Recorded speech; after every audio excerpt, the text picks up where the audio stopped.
Hello everyone, Jolene here from Bookworm Adventure Girl. Welcome back. I hope that you are all doing well. This is where I talk about the books that I'm reading. I like to read diverse books and I highlight Canadian literature. If you are new, thank you so much for checking out my channel. Please hit subscribe and stick around.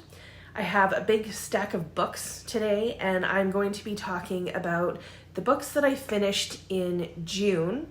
I'm going to start by giving you the stats, and then I will share the books from least enjoyed to most enjoyed.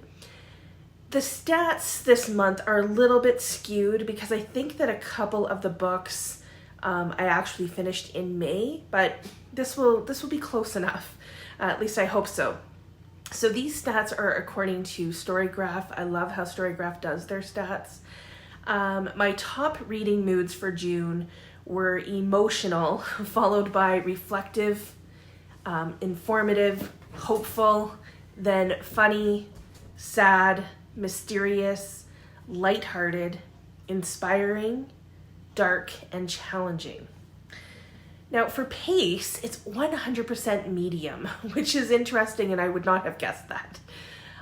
For page numbers, 30% was less than 300 pages, 50% was 300 to 499 pages, which I do think makes sense, and then 20% were books that were 500 plus pages. My nonfiction reading was only 10% in June, and fiction 90%. Genres were also a little different than usual. Contemporary was the most followed by romance, which isn't usually this high, but that's followed by literary, historical, children's books, LGBTQIA2S+, travel, mystery, memoir, and history. So my average rating was pretty high at 4.55, and you will see why when I go through all of the books that I read. If you saw my book haul for June, then you already know that the TBR stack is currently at 1,539, the highest it has ever been. So let's see where we end up after talking about these books that I read in June.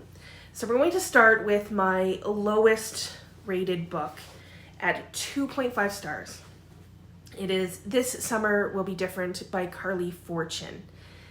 This is my second Carley Fortune novel, and I did not like this as much as the other one that I read. She writes summery romance novels, which are, for me, good for a beach read or summery kind of vibe, if that's what I'm looking for. This does have that, but this was just okay for me.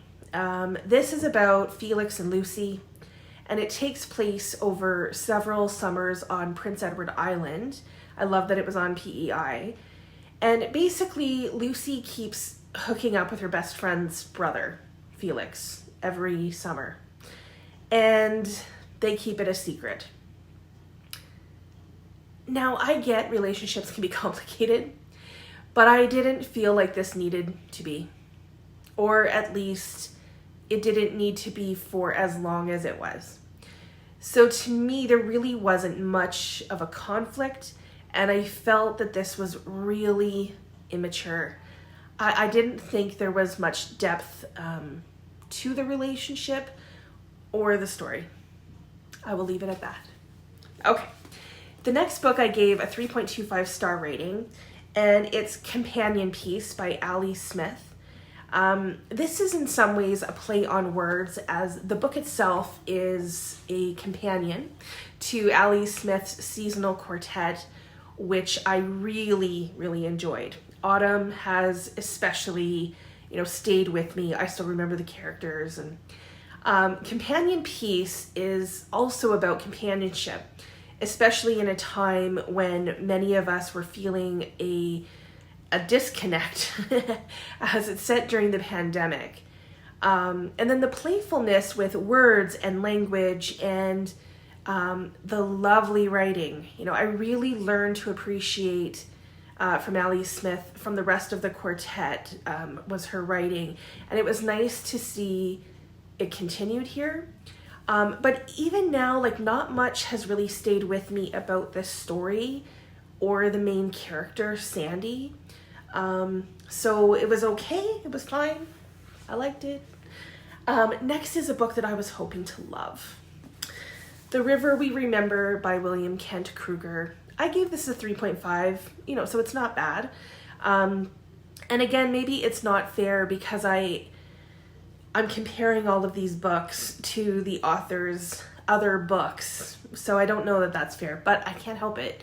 Especially with William Kent Krueger, because I think I've given 5 stars to both of his other standalone novels. I adored them. I devoured them. And the story was okay, but it didn't evoke the same emotions for me.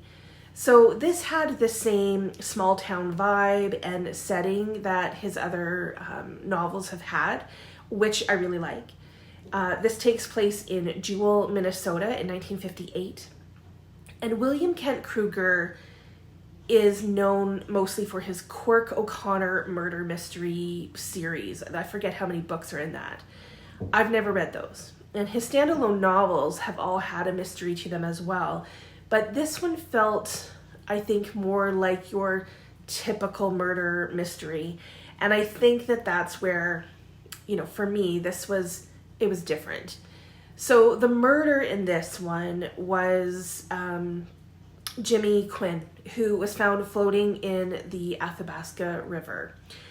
And a lot of people right away start pointing fingers at an Indigenous man named Noah Bluestone, I think his last name was. And a lot of people in the town are keeping secrets, surprise, surprise.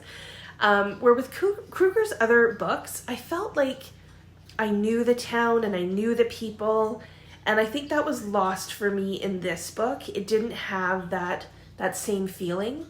I did appreciate the issues that this story brought up about Indigenous peoples, but where the other books had me in all the feels, and I've always said that William Kent Krueger writes relationships so well. This one was, I think, lacking for me.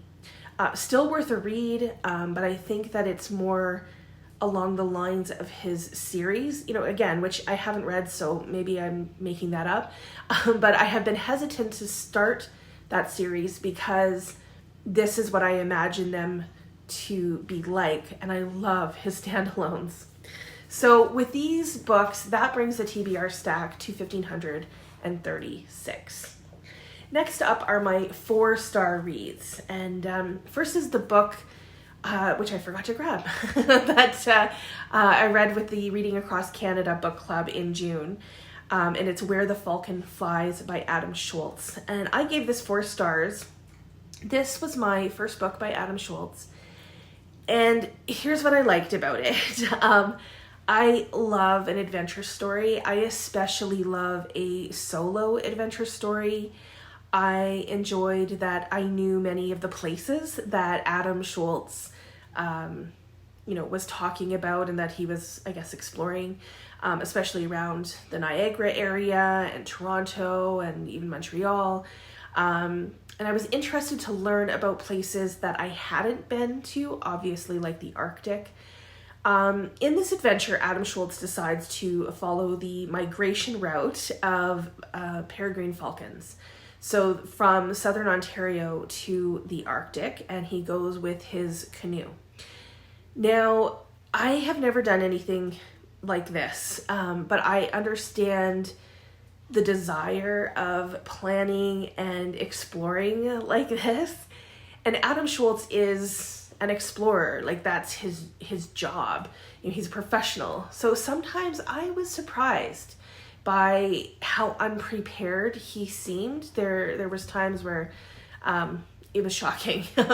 I was not surprised by the kindness and generosity of others. And I love that is a huge part of this type of adventure. Anytime you do this kind of adventure, you learn that even though you are solo, we still need others. We need connection. People who tell these stories always have other people in them. And what I felt was missing was the emotional part of what Adam was experiencing, especially when he became more and more isolated. I also felt like the connection to the Falcon, which is what he was doing, following the route, became kind of forgotten. So he's following the route, but what was the connection? So he shares a lot of history about the places that he's in, but not a whole lot about falcons and the journey that they take, and that he is, following, inspired by them until the end, when it's like, it seems like he's like, oh yeah, the falcons, let me talk about them again. So I would like to read other books by Adam Shoalts, because I have heard like so many good things about his books, and his writing, which I did enjoy. But this one was, it was just missing some key elements for me. So, my other 4-star book was a buddy read that I did with Gloria Z. Thompson, and we read The Forgotten Garden by Kate Morton. Again, for me, this had a lot of really good things going on, but it just fell a bit short.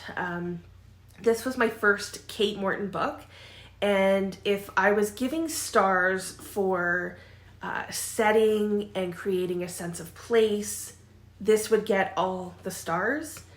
It started off really strong that way.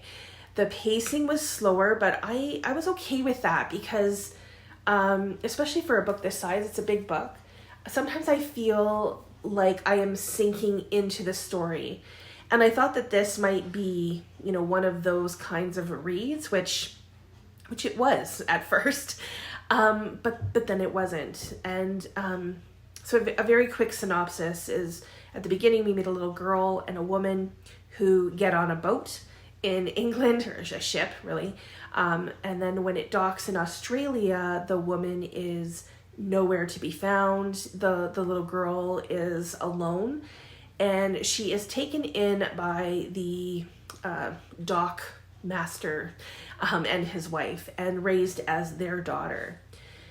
Many years later, this girl is named Nell, is supposed to get married when her father tells her the truth. And it changes everything for Nell. And this becomes a mystery of many things, like, who were her parents, who was the woman that took her on the boat, and how is everyone connected. There are about 10,000 storylines, and at first it's not so bad, but the further you get into this story, the more storylines and characters there are. And that, by the time I was 2/3 in, it became overwhelming. I felt like some of the storylines, had you guessing when they didn't need to. And the story could, I would say, probably have been told in a more concise way. I loved how fairy tales were brought into the story and kind of used as foreshadowing for what might happen. The Secret Garden is connected to the Forgotten Garden, and I loved that. It was done in a very fun way as well. I love when a book can keep you guessing, which this one did, but maybe a little too much. Like, it was all over the place. I thought the book was going to end like about 6 times, and then it kept going. So I'm really glad that I read this, and really glad to have read this with Gloria. I think we were kind of experiencing some of the same things. I will definitely read more Kate Morton books, but I think I'm going to wait a little bit before I pick up another one. But yeah, this was good. I mean, a 4-star read for me. That's pretty good. This next book was also a buddy read, and I did this with Jack from Spread Book Joy, and it is Demon Copperhead by Barbara Kingsolver. I gave this 4.5 stars. This book grabbed me from the very beginning. I thought it was going to be a 5-star read, and it was so close. First of all, I love Damon Copperhead. He is a character that will stay with me for a very long time. He is the one telling his story. It's basically a coming of age story told by Demon, when he's older and he's reflecting back on his life. This story is inspired by Charles Dickens' David Copperfield, which I haven't read, but I am definitely interested in reading. I want to read it now, especially, to compare how the two books are alike and how they differ. I thought the writing of this book was beautiful and exceptional. There are some beautiful prose and phrases that I loved. I felt like every word had purpose. Damon's childhood is not an easy one. He has a mother who is an addict.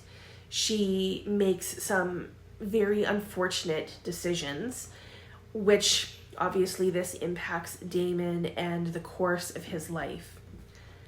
I loved his childhood friendship with Maggot and his neighbors. The characters are written so well. I either loved them or hated them. But Barbara Kingsolver, definitely, I would say, evoked the feelings from me either way, which I think is great writing. And I also thought that she did a great job bringing the opioid crisis and the cycle of addiction into the story. So in so many ways, this is a brilliant and devastating story, but it's also a story of identity and resilience and hope and overcoming adversity. So why only a 4.5 star rating? And it kind of crushes me not to be able to give it 5 stars. And if I was only rating the first 400 to 450 pages, because again, this was a big book, I probably would have given it 5 stars. But the ending for me came too fast, or it all happened so fast. I felt like, we were really invested in the first half or more of the book to make me feel like I was in this story. But the last bit of the book wasn't like that. It was, too much happened in such a short period of time. And there were some characters that I didn't even, I didn't think were necessary.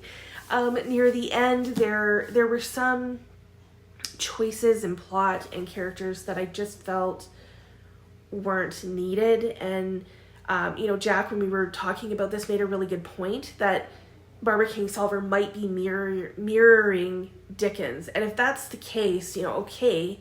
But where most of the book I felt flowed very smoothly, and nothing was wasted, I felt like the last, let's say 100 pages or so were so rushed. And it just felt like almost like, okay, let's throw this all together because we have to get this done. And that didn't go very well. So I think this is a really important book. I am so glad that I read it. But I do wish that it had ended a little bit differently and that she had taken the time with it like she did with the rest of the book. Okay, next is another romance. And it's Funny Story by Emily Henry. I give this 4.75 stars. Emily Henry has been a hit or miss for me in the past. And I was starting to worry that there were going to be, too many misses. So I was pleasantly surprised to enjoy this book as much as I did, especially since it's not a trope that I always get along with. So in this story, Daphne is engaged to Peter until Peter decides that he's actually in love with Petra, who is his childhood best friend. So this leaves Daphne wondering, what the heck happened? And she ends up being roommates with Petra's ex, whose name is Miles. So now you have these two dumped people as roommates. And when they get a wedding invitation for their ex's wedding very quickly, okay, after the breakups, they decide to pretend that they're dating. I don't usually enjoy the whole fake relationship trope. I think it's silly. But it seemed to work in this one. And I think it's because I enjoyed the two main characters.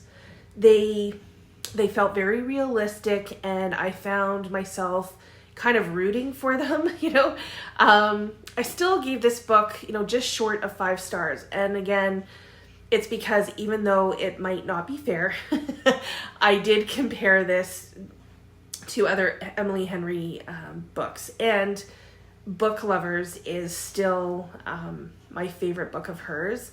And this was close, but it was not quite there for me.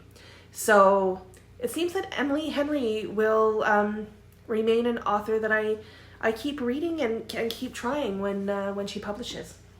So with these books, it brings the TBR stack to 1,532.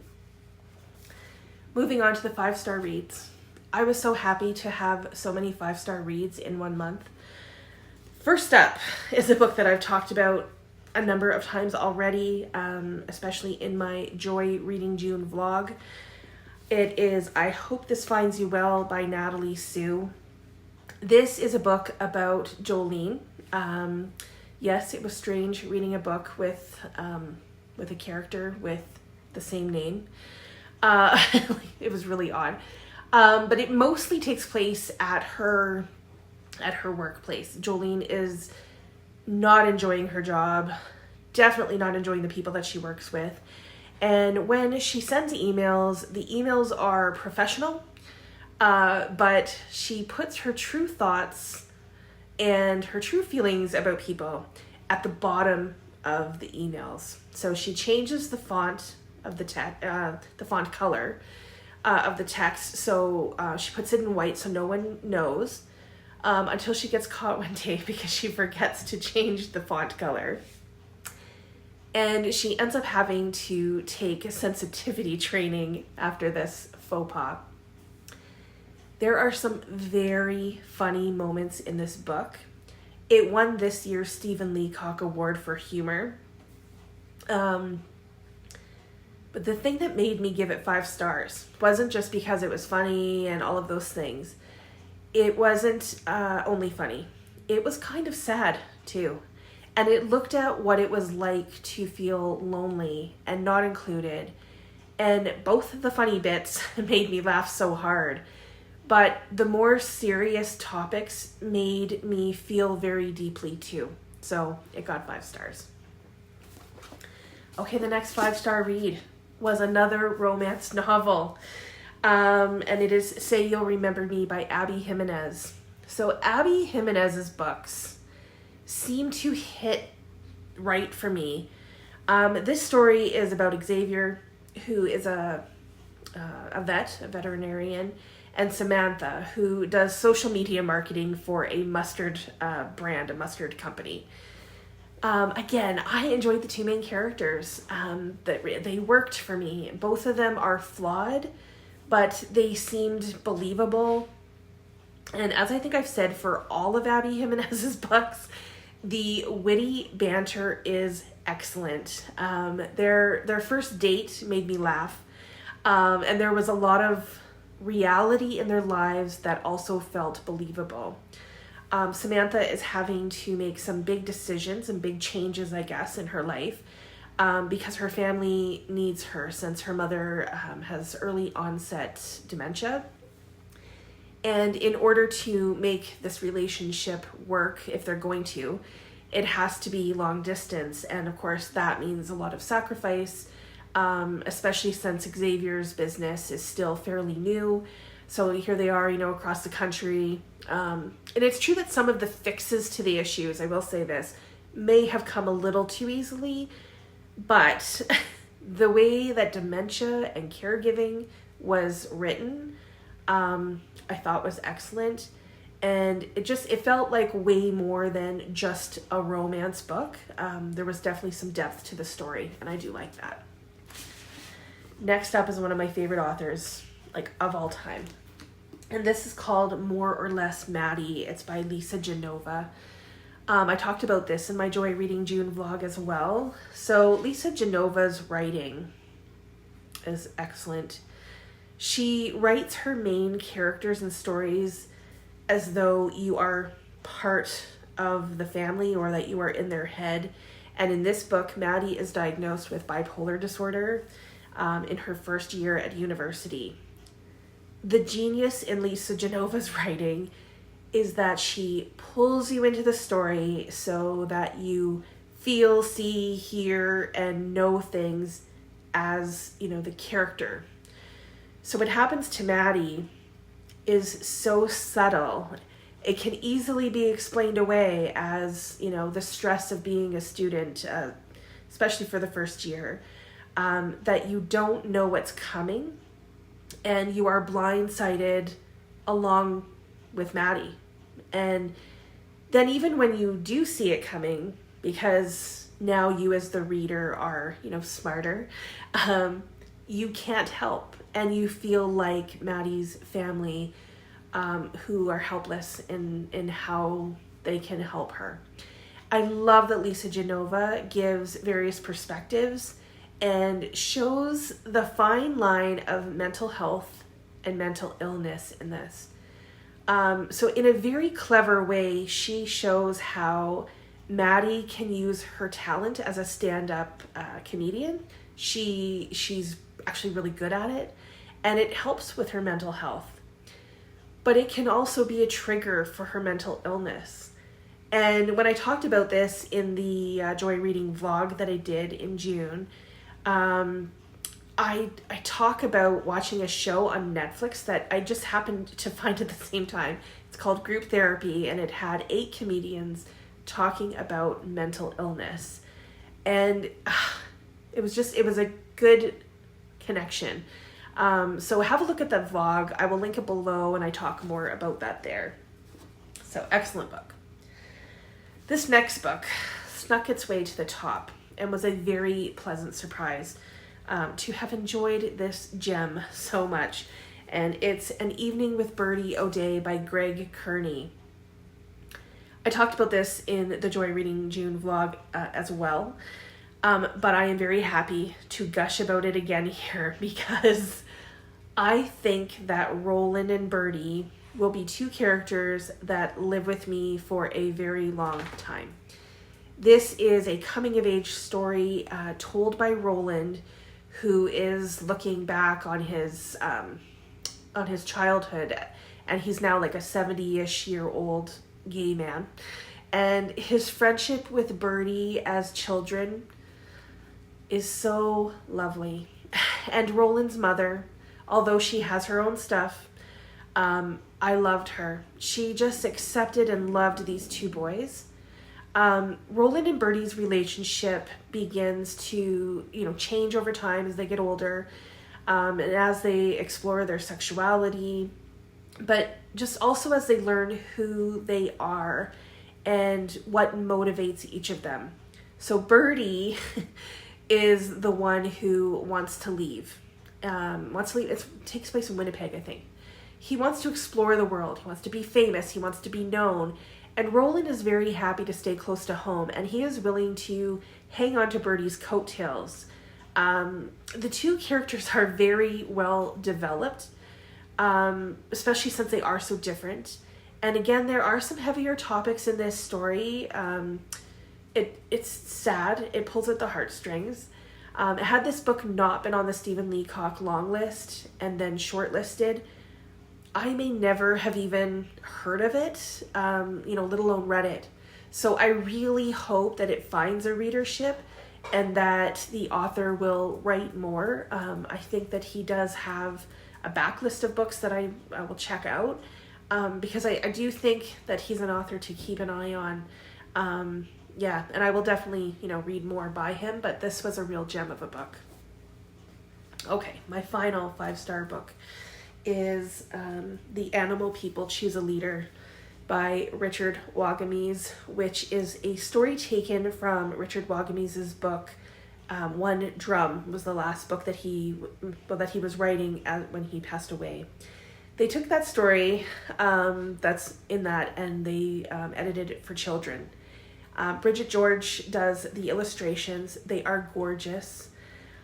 And I just love the teaching in this story. The animals need to find a leader, so they decide that any animal who chooses to, compete to be the leader will have to do a race. and it means the race is like completing several laps around a lake. So you have animals that are big and animals that are strong and animals that are, very fast, and all of them want to compete. And then you have an animal that is small and maybe not so fast, but is just happy to be there. And we learn lessons from all of them and learn what true leadership, community, and a connection to the land is really all about. And it's a really beautiful book and a beautiful story. Richard Wagamese, one of my faves. So with all of these books, that brings the TBR stack to 1,527. So please let me know if you have read any of these books and if you enjoyed them or not. Are you interested in reading any of them? There were some really, really good ones in June. So let me know what books you read in June that you enjoyed the most, the books that you are recommending to everyone. Did you find any really good gems in June? I look forward to chatting with you in the comments. As always, thank you so much for watching. I hope you enjoy the rest of your day. And don't forget to make every day an adventure.